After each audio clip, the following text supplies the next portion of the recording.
قل يا عبادي الذين أسرفوا على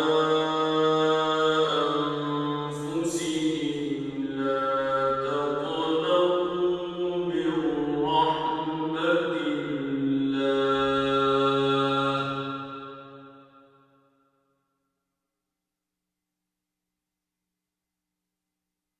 إن الله يغفر الذنوب جميعا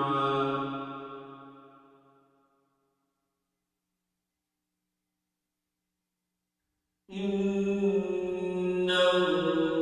هو الغفور الرحيم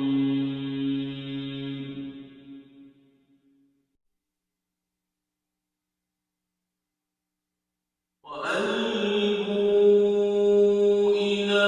ربكم وأسلموا له من قبل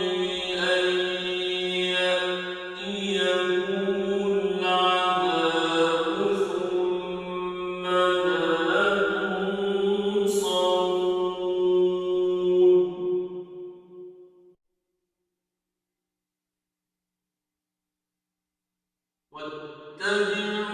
واتبعوا أحسن ما أنزل إليكم من ربكم من قبل أن يأتيكم العذاب بغتة